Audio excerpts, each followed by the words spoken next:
আমাদের বাঙালিদের মধ্যে ছোটবেলার থেকে আমরা যখন সোনার কেল্লা দেখে বড় হই তখন আমাদের এটা ভাবতে ভালো লাগে। হয়তো আমার মতো আপনারা অনেকেই এরকম ভেবেছেন যে তোপসের জায়গায় আমি থাকলে কি করতাম। আশ্চর্যজনকভাবে যখন এই কেসটা নিয়ে আমরা উদয়পুরের জন্য রওনা হই তখন সব কিছু যেন সোনার কেল্লার সাথে কানেক্ট করতে পারছিলাম।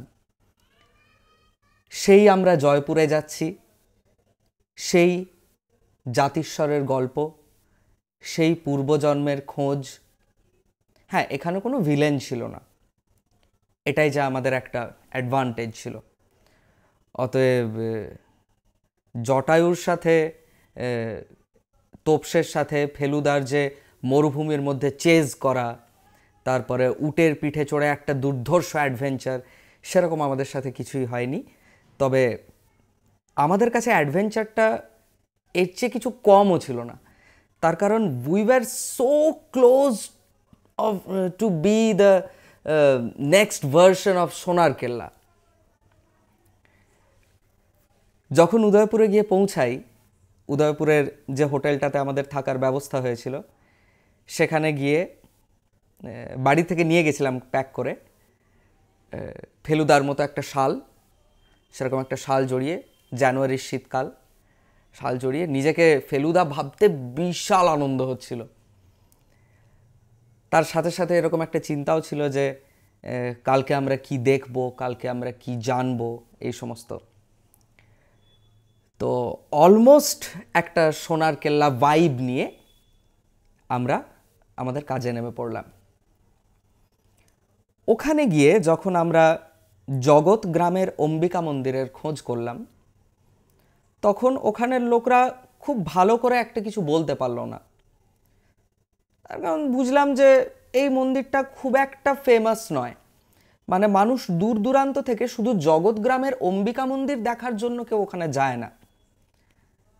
তো তাও আমরা ভাবলাম যে যদি ড্রাইভার কিছু জানে, so we booked a cab, local cab, কোনো ওলা উবের না, লোকাল একটা ক্যাব বুক করা হলো। এবং সেদিনকে বিকেলবেলা আমাদের ফ্লাইট ল্যান্ড করেছিল উদয়পুরে সকাল 11:30 নাগাদ। তারপরে হোটেলে আসতে আসতে মোটামুটি দুপুর হয়ে গেল। লাঞ্চ করে আমরা একটু ঘুমোলাম, দিয়ে পরে বিকেল দিকে সে ড্রাইভার এলো। ড্রাইভারের নামটাও আমাদের খুব ভালো করে আমার মনে আছে, হিজ নেম ওয়াজ মকসুদ। তো মকসুদ ভাই এলেন, এসে নিয়ে বললেন যে হ্যাঁ ভাই কাহা জানা है। তো ভাই আমাদেরকে এখানে যেতে হবে, জগৎ গ্রামের অম্বিকা মন্দির। তো বললো যে पता तो नहीं है पर पता लगा लेंगे।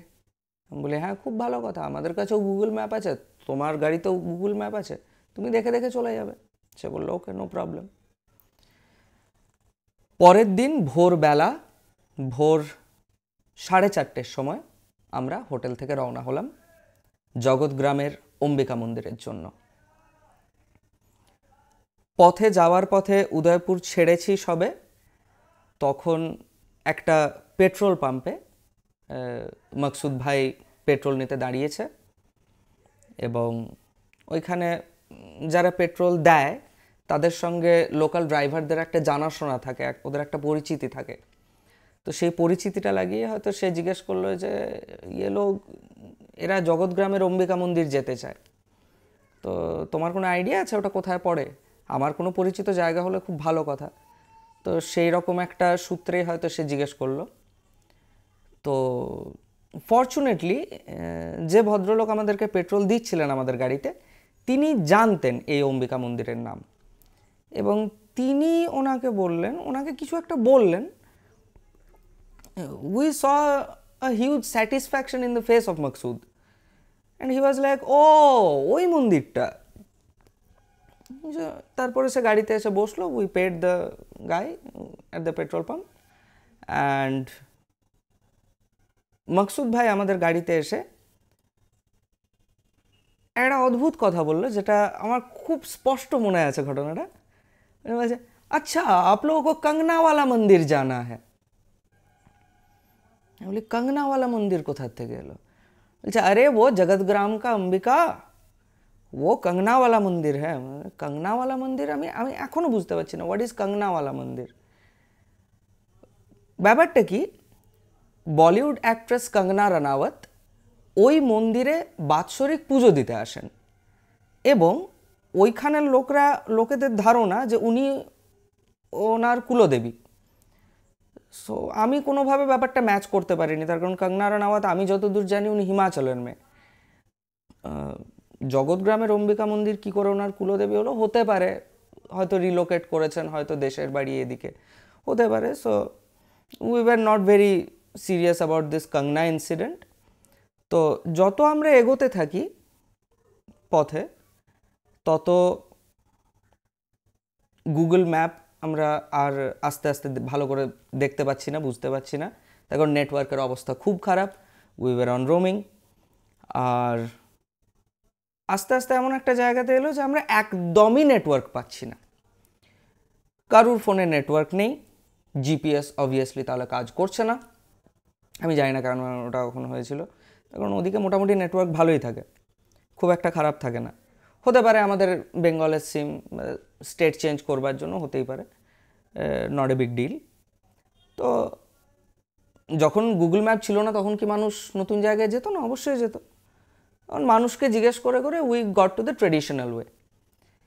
এইবারে রাস্তাতে জিজ্ঞেস করা শুরু হলো যে জগৎগ্রামের অম্বিকা মন্দিরের রাস্তাটা কোন দিকে।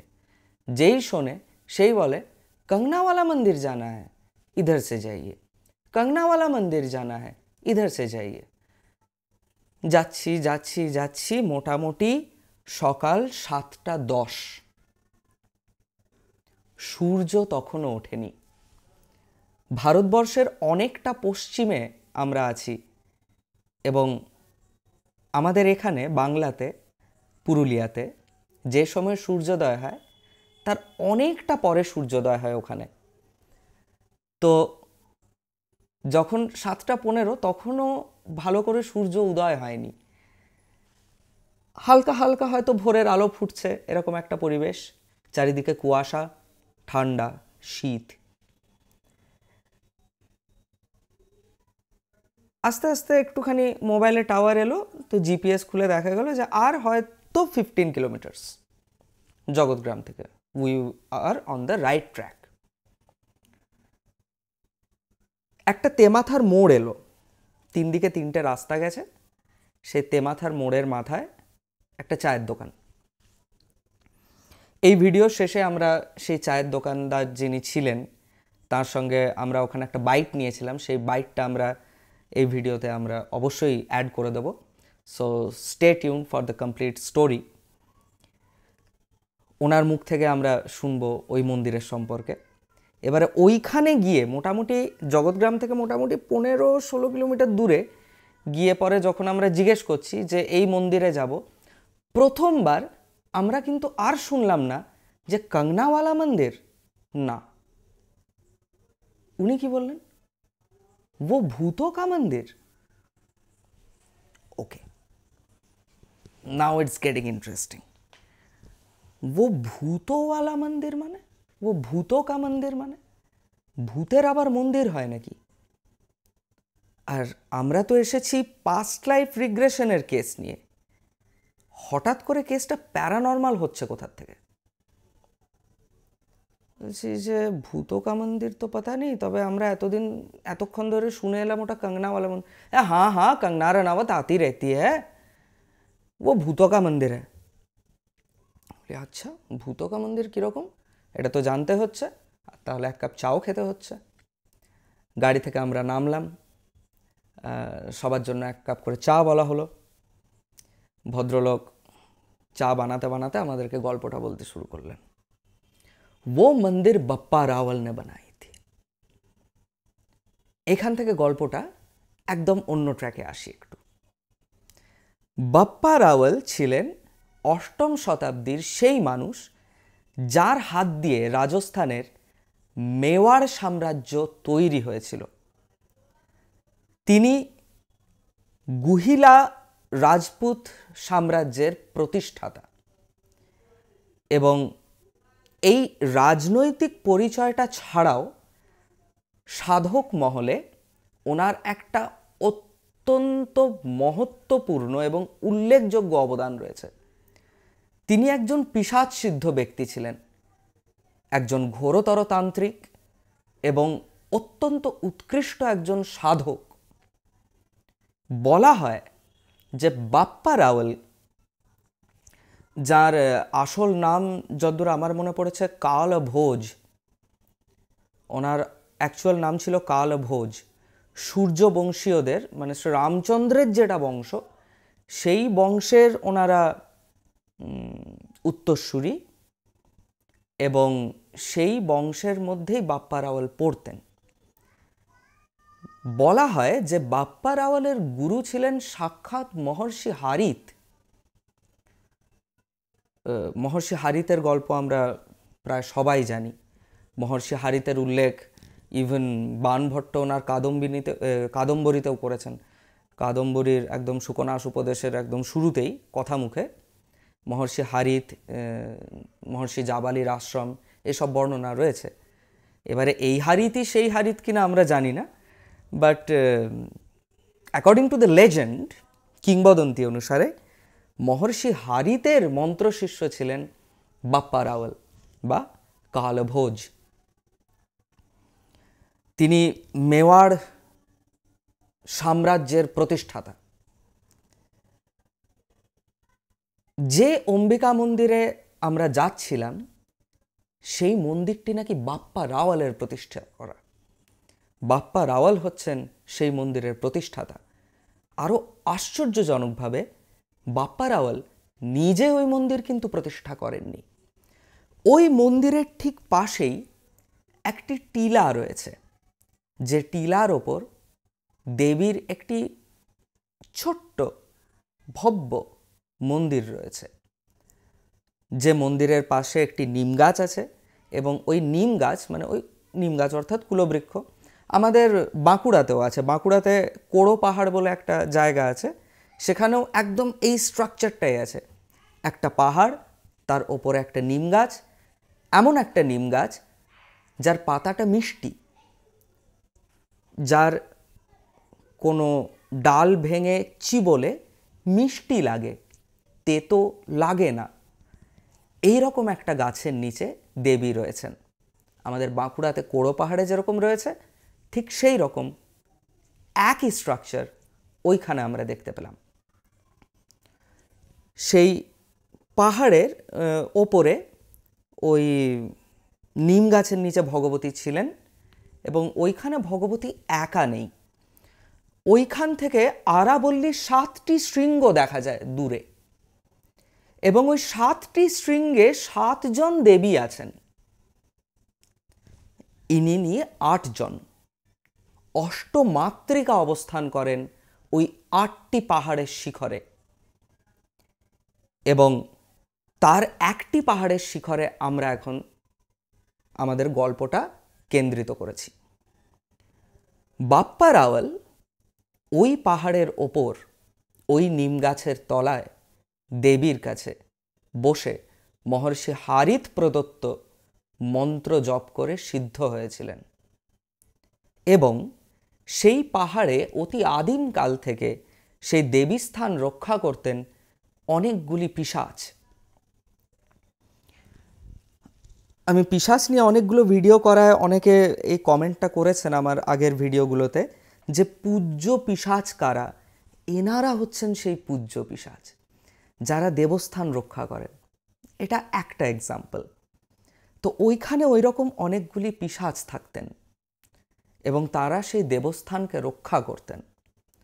বাপ্পা রাওয়াল ওইখানে যখন সিদ্ধ হন, তখন প্রথম ওনার তেজে, ওনার তপস্যার তেজে এবং ওনার সিদ্ধির শক্তিতে সেই পিশাচরা বদ্ধ হন এবং বাপ্পা রাওয়ালের কাছে সমর্পণ করেন, যে আপনি এখানে এসে আমার সিদ্ধ হয়েছেন, আমাদের এতদিন দেবী স্থান রক্ষা করা আপনি সার্থক করেছেন। আমাদের জন্য আপনার কি আদেশ আছে বলুন। তখন বাপ্পা রাওয়াল তাদেরকে বলেছিলেন যে এইখান থেকে আমি আমার এই ত্রিশূল নিক্ষেপ করছি, আমার এই ত্রিশূল যেখানে গিয়ে পড়বে সেইখানে গিয়ে তোমরা দেবীর একটি মন্দির নির্মাণ করো এবং কালকে ভোরের সূর্যোদয়ের আগেই সেই মন্দিরের নির্মাণ যেন সম্পূর্ণ হয়। বাপ্পা রাওয়াল ওই শিখর থেকে যেখানে ওনার ত্রিশূলটি ছুঁড়েছিলেন সেইখানে ওই শিখরের পিশাচরা আগামী দিনের সূর্যোদয়ের আগেই দেবীর একটি অভূতপূর্ব মন্দির নির্মাণ করেন এবং সেই মন্দিরটি হচ্ছে জগৎ গ্রামের অম্বিকা মন্দির। এই গল্পটা সম্পূর্ণ শুনে আমরা যখন ফাইনালি জগৎগ্রামের সেই অম্বিকা মন্দিরে গিয়ে প্রবেশ করলাম, সেখানে গিয়ে আমরা দেখলাম দেবীর মন্দির চত্বরের পাশেই রয়েছে একটি বিশাল সমাধিক্ষেত্র। কেমন সমাধিক্ষেত্র? এমন একটি সমাধিক্ষেত্র যেখানে গুহিলা ডাইনেস্টির মানে গুহিলা সাম্রাজ্যের যারা যারা সাধক তৈরি হয়েছেন, যে সমস্ত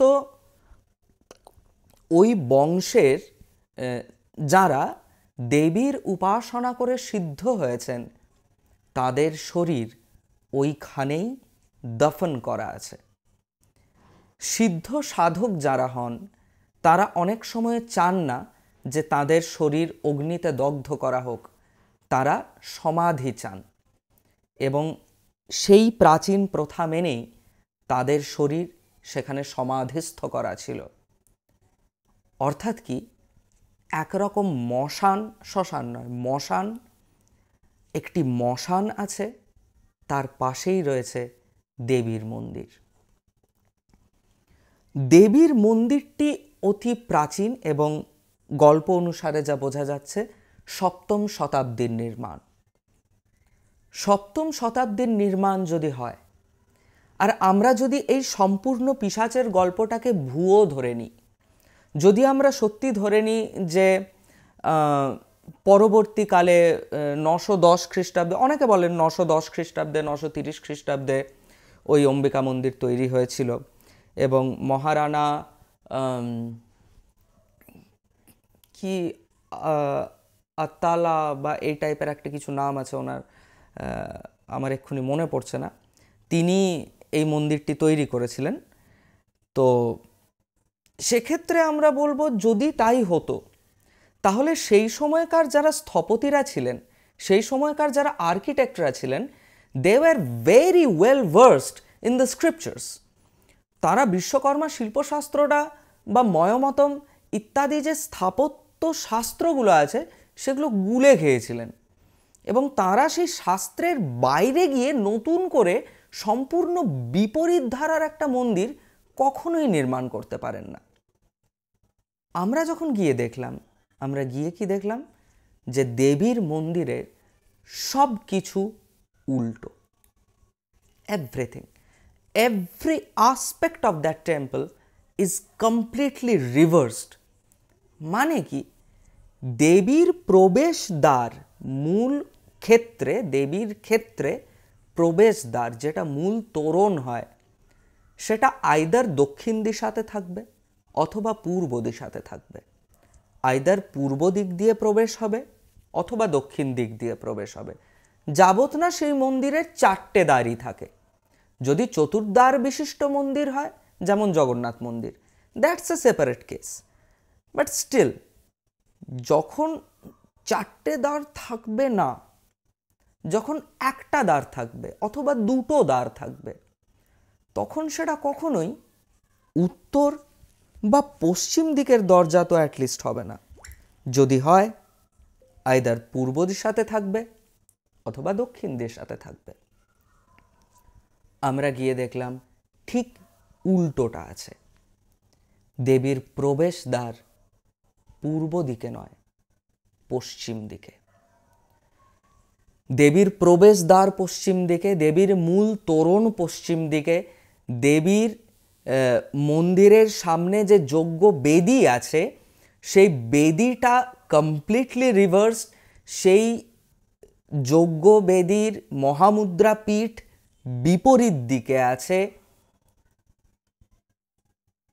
আরও অদ্ভুতভাবে দেবীর মূল প্রবেশের তোরণের ওপরে যে নবগ্রহ শৃঙ্খলা থাকে সেই শৃঙ্খলাটা উল্টো, জাম্বলড আপ। সূর্য ঠিক জায়গায় আছেন, কেতু ঠিক জায়গায় আছেন, কিন্তু রাহু চলে এসছেন সরে, চন্দ্রমা চলে গেছেন সরে। থাকার কনসেপ্ট কি আপনাদের দিক থেকে? সূর্য, চন্দ্র, মঙ্গল, এইভাবে যেতে যেতে শেষে রাহু, কেতু। সূর্য ঠিক আছেন, কেতু ঠিক আছেন, মাঝখানে যে দেবতারা রয়েছেন, মাঝখানের যে 7টি গ্রহ, দে আর জাম্বলড আপ। দেবীর মূল মন্দির যেটা, সেই মন্দিরের গাত্রে অভূতপূর্ব অলঙ্করণ। সেখানে গিয়ে আরও অদ্ভুত একটি জিনিস দেখলাম। ক্লাস 8-এ ইতিহাস পড়তে যেতাম যার কাছে, আমাদের পুরুলিয়া জেলা স্কুলের শ্রদ্ধেয় মৃত্যুঞ্জয় কর্মকার স্যার, এমকের কাছে টিউশন পড়তে যেতাম এবং নোটস নিতাম যে খাতাটাতে, ক্লাসমেটের খাতা ছিল। সেই ক্লাসমেটের খাতার ওপরে একটি দুর্গার ছবি ছিল। কোনো একটা মন্দিরে গাত্রে খোদিত একটি দুর্গার প্রস্তর মূর্তির ছবি ছিল। এত বছর পর চোখের সামনে দেখতে পেলাম সেই দুর্গা মূর্তিটি। ক্লাস 8-এর আমার ইতিহাসের টিউশনের নোটস নেওয়ার খাতার ওপরে যে দুর্গা মূর্তির ছবি দেখেছিলাম, সেই দুর্গা মূর্তি আজ আমি সামনে থেকে দেখছিলাম। সেই ছবিটি জগৎগ্রামের অম্বিকা মন্দিরের। কিন্তু সেখানেও আবার কিন্তু আছে। দেবীর মন্দির গাত্রে যে সিকোয়েন্সে অষ্টমাত্রিকার মূর্তি থাকার কথা সেই সিকোয়েন্সে নেই, অপোজিট সিকোয়েন্সে আছে। ব্রাহ্মীর যে দিশায় থাকার কথা সেই দিশাতে আছেন নারসিংহী, যেখানে কৌমারীর থাকার কথা সেখানে আছেন চামুন্ডা। আরও কন্ট্রাডিকশন, আরও ডিটেলস। যে কোনো দেবী মূর্তি মোস্টলি ত্রিভঙ্গ মুদ্রাতে অবস্থান করেন। কখনোই খুব চট করে কোনো দেবী মূর্তিকে সমভঙ্গ মুদ্রাতে দেখা যায় না। সমভঙ্গ মুদ্রাতে পুরুষ দেবতার মূর্তি থাকে, শ্রী রামচন্দ্রের মূর্তি থাকে, মহাদেবের মূর্তি থাকে, শ্রী বিষ্ণুর মূর্তি থাকে। আমরা ওখানে গিয়ে দেখলাম দেবী চামুন্ডার মূর্তি সমভঙ্গ মুদ্রায় দেবী দণ্ডায়মান। আরও দেখলাম দেবী দুর্গার ধ্যানমন্ত্রে আমরা কি পড়ি? কিঞ্চিত ঊর্ধ্বং তথা বামাঙ্গুষ্ঠং মহিষোপরি, বাঁ পাটা একটু ওপরে উঠে থাকবে। ওখানে আমরা দেখলাম ঠিক উল্টোটা। দেবী মহিষমর্দন করছেন, কিন্তু ওনার ডান পাটা ওপরে, বাঁ পাটা নিচে। সিংহ থাকার কথা দেবীর ডান দিকে, ওখানে রয়েছে দেবীর বাঁ দিকে। আরও অসংখ্য এরকম অপোজিট ডিটেলস আমরা ওই মন্দিরটার মধ্যে একদম খুঁটিনাটি দেখতে শুরু করলাম। দেখে যেন মনে হলো we were inside a mirror dimension.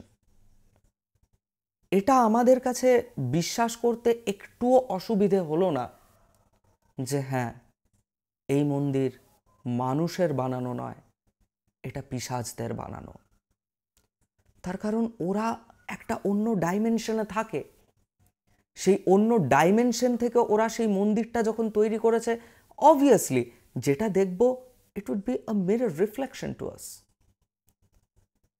যেন গোটা মন্দিরটাকে একটা আয়নার সামনে ধরলে তবে মন্দিরটা ঠিক হয়। মন্দির তখনও খোলেনি। মন্দিরের যিনি পুরোহিত ছিলেন তিনি তখনও এসে পৌঁছননি। তার অপেক্ষা না করে আমরা ভাবলাম যে একবার সেই শিখর দর্শন করে আসি যেখানে বাপ্পা রাওয়াল সিদ্ধ হয়েছিলেন। সেই মন্দিরের প্রাঙ্গণে দাঁড়িয়ে পরে বাঁ দিকে তাকালেই সেই পাহাড়টাও দেখা যায়, আর ওই পাহাড়ের ওপরে ওই দেবী মন্দিরটিও দেখা যায় যেখানে বাপ্পা রাওয়াল সিদ্ধ হয়েছিলেন। তবে পথ দিয়ে যেতে গেলে অনেকটাই দূর পড়ে। We started our cab. We started a sub journey সেই শিখরের দিকে যেখানে বাপ্পা রাওয়াল সিদ্ধ হয়েছিলেন। ততক্ষণে সূর্য উদয় হয়ে গেছে,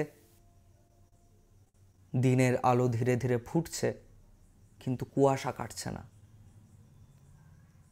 আমরা পাহাড় বেয়ে উঠছি গাড়িতে করে, ঘন কুয়াশা, চারপাশে একটা অন্ধকারের আস্তরণ। ভাবতে ভালো লাগছে যে এই সমস্ত পাহাড়টা পিশাচ অধ্যুষিত। গোটা পাহাড়টায় আমরা যত শিখরের দিকে এগোচ্ছি তত প্রাচীন কোনো বৃক্ষ চোখে পড়ছে না। এমন কোনো বৃক্ষ কোনো চোখে পড়ছে না গোটা পাহাড়টার শিখরের দিকে যেটা অ্যাটলিস্ট 1.5 থেকে 2 বছরও অন্তত বেঁচে আছে। খালি ঘাস, জংলি একটা পাহাড়ি রাস্তা, প্রচুর মৃত গাছ, শুকনো গাছ। বোঝা যায় যে এই জায়গাতে আরো অনেকে থাকেন। সেই ছবি আমরা পরে আপলোড করে দেব, এই ভিডিওর সাথেই থাকবে। শিখরে গিয়ে পৌঁছানো হলো, দেবীর দর্শন হলো। সাহস হলো না যে সত্যি এই নিম গাছের একটা ডাল ভেঙে চিবিয়ে দেখি মিষ্টি কিনা। হতে পারে তখনকার মানে যে পরিবেশটা ছিল, যে পরিমণ্ডলটার মধ্যে আমরা ছিলাম, সেই পরিমণ্ডলে আমাদের সাহস হয়নি। এখন এতদিন পরে এসে মনে হয় যে ভাগ্যিস সেদিন ওই দুঃসাহসটা করিনি। সবাই বলেছে যে ওটা মিষ্টি নিমের গাছ, ঠিক আছে মেনে নিলাম। ওই নিম গাছের তলাতেই প্রচুর মানুষ তাদের মানসিকের নারকেল বলি দিয়ে গেছেন। নিম গাছের ডালটা ভেঙে চিবিয়ে দেখার আমরা দুঃসাহসটা একদমই করিনি। সেই শিখর থেকে দাঁড়িয়ে শিখরের ডান দিকে তাকালে দূরে দেখা যাচ্ছে বাপ্পা রাওয়ালের ত্রিশূল। এতটা দূর থেকেও সেই ত্রিশূলকে স্পষ্ট দেখা যাচ্ছে, এক প্রমাণকায় ত্রিশূল। আর তার পাশে দেবীর মন্দির। সেখান থেকেও দেখে বোঝা যাচ্ছে ইটস এ মিরর ডিমেনশন। যতক্ষণে আমরা শিখর থেকে নেমে ফিরে এলাম ততক্ষণে মন্দিরের পুরোহিত গর্ভগৃহ খুলেছেন, প্রত্যেক দিনের মতো পরিষ্কার করছেন মন্দির আস্তে আস্তে। তবে এখানে একটা মানে ভেরি ডিসার্টেনিং একটা ঘটনাও বলে রাখি, মন্দিরটার মেনটেনেন্স একদম নেই। মন্দিরের ভেতরে ওইখানের লোকাল লোকরা সন্ধেবেলা আড্ডা ফাড্ডা মারতে আসে, জায়গাটাকে নোংরা করে। আর ওইখানে যিনি পুরোহিত আছেন, যিনি এখন অ্যাপয়েন্টেড, যিনি ওখানে দেবীর সেবার জন্যে অ্যাপয়েন্টেড, তিনি দেবীর সেবা বা পূজার বিন্দু বিসর্গ কিচ্ছু জানেন না। ভেতরে জাস্ট একটা গঙ্গা জলের লোটা রাখা আছে, পুজোর কোনো সামগ্রী নেই, কিচ্ছু নেই। তাকে আমরা প্রশ্ন করলাম যে দেবীর একটু প্রসাদী নির্মাল্য কি আমরা পেতে পারি? সে বলে যে এখানে তো সপ্তাহে একদিন আমি ফুল নিই, রোজ দিন দেবীকে সে ফুলটুকু দেয় না। যাই হোক, উনি তীর্থবিপ্র, ওনাকে নিয়ে আমি ব্যাড মাউথিং করছি না, বাট হয়তো ওখানে প্রত্যেক দিন ফুলের জোগাড় নিশ্চিন্তে করাই যেত। তার কারণ আমরা নিজেরাই ওখানে দেখছি যে পাশে খুব সুন্দর কলকে ফুলের গাছ আছে, একদম ভর্তি, একদম কলকে ফুলে একদম হলুদ হয়ে আছে এরকম গাছ। করবী ফুলের গাছ আছে, যন্ত্রপুষ্প রয়েছে, জবা ফুলের গাছ আছে। পাশে যে সমাধিক্ষেত্র বললাম, সেই সমাধিক্ষেত্রে 3খানা বড় বড় বেল গাছ আছে। দুর্বাত তো ছড়াছড়ি, আর কি লাগে? যন্ত্রপুষ্প আছে, পিতপুষ্প আছে, বিল্লপত্র আছে, দূর্বা আছে। দেবীর পুজোয় তো এই লাগে, ইজিলি করা যায়। করেন না, ঠিক আছে, দেবী কেমনভাবে ওখানে থাকতে চাইছেন সেটা কমপ্লিটলি তার ব্যাপার। তিনি হয়তো চেয়েছেন, হ্যালিদা এটা খুব ভালো বলে যে মা এরকমই চেয়েছেন। সো আমরা এবারে ওনাকে জিজ্ঞেস করতে শুরু করলাম যে এই মন্দিরের সঙ্গে উদয়পুর রাজবাড়ির সংযোগ কি আছে। এইবারে আমাদেরকে ঢুকতে হবে আমাদের একদম ডাইরেক্ট কেস স্টাডিতে। আমরা যা যা শুনে এসেছি পুরুলিয়া থেকে, সেগুলো কত দূর সত্যি, কত দূর মেলে। তিনি আমাদেরকে বললেন যে সেই মন্দিরের নিচে একটি 30-32 কিলোমিটারের লম্বা সুড়ঙ্গ আছে। ফ্র্যাঙ্কলি স্পিকিং আমি এখনও বলছি আমার বিশ্বাস হয়নি। তখন 30 কিলোমিটার আন্ডারগ্রাউন্ড টানেল বানানো is not a matter of joke. আর হ্যাঁ, হতে পারে একটা ডিস্টেন্স আছে ভাই, মানে 30 kilometres underground tunnel, that's very difficult. অবশ্য তখনকার রাজা রাজরাদের ব্যাপার তো হতেও পারে পসিবল, তবে আন্ডারগ্রাউন্ড টানেল একটা সত্যিই আছে ওখানে। সেটা সত্যি উদয়পুরের রাজবাড়ির সঙ্গে সংযুক্ত কিনা আমরা ওটা খুঁজে বার করতে পারিনি, আমাদের হাতে সময়ও কম ছিল।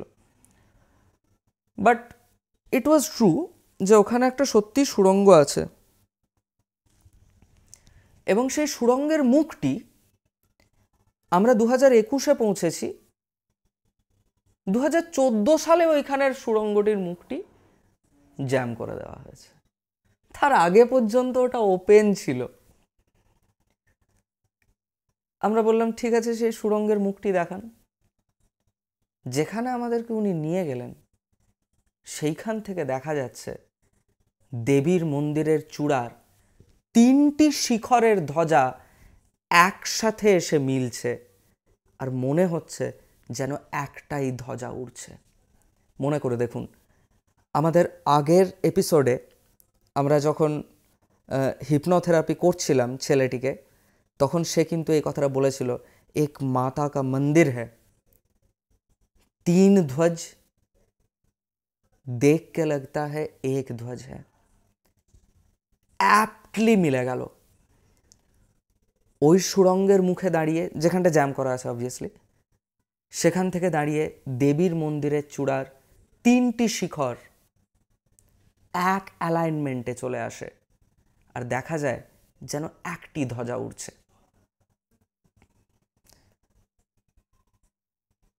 ক্রমে আমরা আরও ডেপথে যখন ডিসকাস করতে গেলাম, তখন জানতে পারলাম যে সেই মন্দিরটির গর্ভগৃহে দেবীর যে মূর্তিটি এখন পূজিত হচ্ছে, সেটি আদৌ দেবীর প্রাচীন মূর্তি নয়। সেটি নতুন বসানো হয়েছে, এবং প্রধান যে ব্রহ্ম বিগ্রহটি ছিল সেটি চুরি হয়ে যায়। সেই চুরি করা ব্রহ্ম বিগ্রহ উদ্ধারও করা হয়, কিন্তু সেটা আর মন্দিরে পুনঃপ্রতিষ্ঠিত হতে আসেনি, কোনো এক জাদুঘরে, কোনো এক মিউজিয়ামে সেটা শোকেসের মধ্যে ভরা আছে। ইট ওয়াজ ভেরি ডিসার্টেনিং। মন্দিরের ভেতরে একটা সাদা মার্বেল পাথরের দেবী অম্বিকার মূর্তি রয়েছে, যে মূর্তিকল্পের সাথে দেবীর কোনো ধ্যান মন্ত্রের কোনো মিল নেই। শুনে খারাপ লাগলো। ওইখানের পুরোহিত মহাশয় আমাদেরকে Telegraph, Times of India, Hindustan Times, এইসব নিউজ পেপার থেকে কিছু কাটিংস দেখালেন, যেগুলো উনি সংগ্রহ করে রেখেছিলেন সেই মূর্তি চুরি যাওয়ার এবং সেই মূর্তি পুনরুদ্ধারের। এই অদ্ভুত একটা ডিসার্টেনিং ব্যাপারের মধ্যে দিয়ে আমরা যখন পেরোচ্ছি, তখন আমরা এক এক করে কানেক্ট করতে শুরু করলাম যে ছেলেটির গল্পটা কী ছিল, আর কিভাবে এই মন্দিরের সঙ্গে ওই ছেলেটার নারীর সংযোগ এতটা শক্তিশালী যে আজকে প্রায় 200 বছর পরে সে আবার জন্মেছে, আমার জন্মভূমি পুরুলিয়ার মাটিতে জন্মেছে, কিন্তু সে ভুলতে পারছে না। তার সংস্কারের মধ্যে এখনো সেই স্মৃতি জ্বলন্ত হয়ে রয়েছে, জ্বলছে। সেই স্মৃতি নিরন্তর তাকে তাড়া করে বেড়াচ্ছে। মেওয়াড় সাম্রাজ্যের সেই ঘটনার জন্য আমরা আবার আরেকটা এপিসোড লাগবে। পরবর্তী এপিসোডে আমরা এই গল্পটা সম্পূর্ণ করব, এবং হয়তো আমি চেষ্টা করেছিলাম যে আজকে এই এপিসোডটাতে পুরো গল্পটা বলার, বাট টাইমস আপ, এতটা টাইম মানে অনেকটা সময় পেরিয়ে গেছে, এতটা সময় এর আপলোড আমি নিজেই করতে পারবো না, আমি এডিটিংও করতে পারবো না। So that's why we will take another episode. পূর্বজন্মের কাহিনী দেখতে থাকুন, সাথে থাকুন।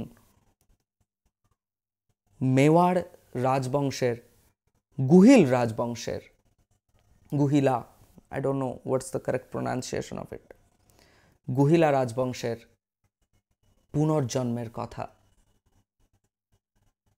1807 খ্রিস্টাব্দের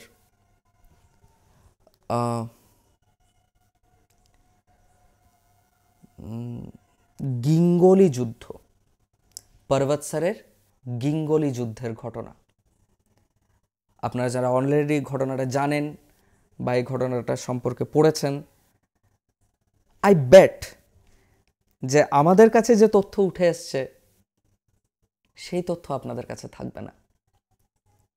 সংযুক্ত থাকুন আমাদের পরবর্তী এপিসোডের জন্য, জানার জন্য কি ঘটেছিল উদয়পুরের রাজবংশে, জগৎগ্রামের অম্বিকা মন্দিরে। নমো নারায়ণায়। উপনীত হয়েছি ভোরবেলায় এখানে। যেহেতু বঙ্গদেশ থেকে এটা অনেকটাই পশ্চিমে, তাই জন্য এখানে সূর্যোদয় অনেকটা বেশি সময় লেগেছে। তো সেই সময়টা অতিক্রান্ত হওয়ার পর যখন এখন সূর্য উদীয়মান হয়ে গেছেন, সূর্য আকাশে আছেন, তার সাথে সাথে কিঞ্চিত বৃষ্টির সম্ভাবনা আমরা এখানে দেখতে পাচ্ছি। এখানে আমরা একটা চায়ের দোকানে দাঁড়িয়েছি এবং আমাদের দাদার সঙ্গে দেখা হয়েছে। भैया आपका नाम? विक्रम जी, आप हमें माता जी के मंदिर के बारे में जो बताया जरा फिर से बताने का कष्ट करें। माता जी जगत माता जी जो ऊपर नीचे बनी हुई है, जो खजुराहो का मंदिर है राजस्थान का, जो बापा रावल ने उसका भाई था, उसने मंदिर के पाठ के दूध और उसके दोनों के शरत काम मंदिर बना के दिया। उसने ऊपर जाके त्रिशूल फेंकी, त्रिशूल पड़ी, वह मंदिर बना एक रात में। वो मंदिर आज विश्व लेवल में फेमस है। दोनों 7 बहनें हैं, 7 बहनें अलग अलग बस रही है, दोनों बहनें जगत के अंदर है। ये 7 बहनों के बारे में जरा बताएं। 7 बहनों के अलग अलग बस रही है, ये अलग जो रूट के चली गई। 2 बहनें ये खुश थी जो पास में रही, जो अलग रूट के चली गई, अलग अलग जाके बस गई।